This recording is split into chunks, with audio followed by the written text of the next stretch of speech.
news is coming in. We've had a statement from the Israeli foreign minister who has just now said that this is an attack. What the incident in Delhi is an attack. The Israeli foreign minister in a statement has said that Israel will not tolerate an attack on its diplomats abroad.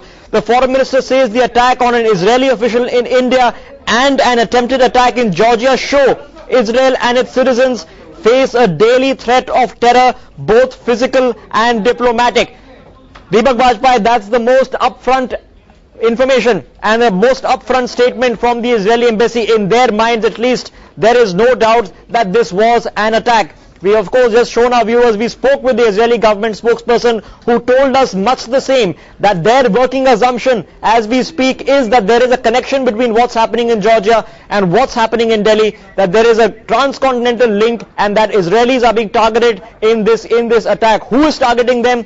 Not sure, but the coincidence of this being the 13th, in fact the 4th anniversary, the February the 13th, the 4th anniversary of the assassination of a former Hezbollah commander, not being dismissed by the Israelis. Deepak Bajpai, we've been examining the possible nature of how this attack took place. Let's tell our viewers the information we're getting. This car was traveling down Tughlaq Road.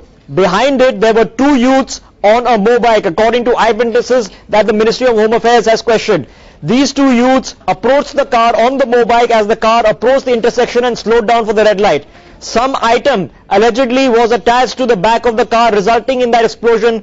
The explosion was strong enough that 3 cars in and around this Innova were damaged in that explosion, including a Maruti van and perhaps even a red-colored Indica. All of these cars have now been removed from the spot. Deepak, you've been examining with us the nature of this attack. You've been speaking to security experts.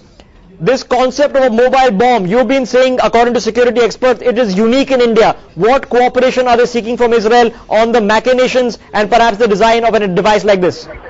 Well, these kind of incidents are new to India. Of course, this is the first such incident, but of course, such explosions have taken place in other parts of the world, especially in Iran, where nuclear scientists were assassinated using a magnetic bomb. So, it was not just one incident. There were a couple of incidents which were similar in nature. So, those incidents are being analyzed. The allegation from Tehran was that the Israeli intelligence agencies were behind these assassinations, Indian agencies are saying that they do not know what explosive is used in such incidents.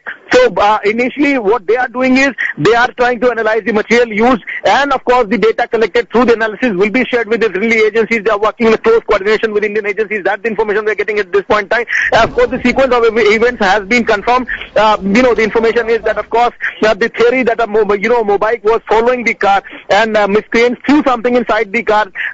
So that's the information which has been confirmed, and that's one strong theory that the police and other investigating agencies are working at this point in time, and the information of course has been shared with the Israeli agencies as well. All right, Deepak, more and more it seems from Deepak as the minutes and hours progress. It's now been approximately 3.5, 4 hours since this attack took place. More information seems to be all indicating toward this being a targeted attack. That's what the Israeli officials, the Israeli government seems to believe. So complete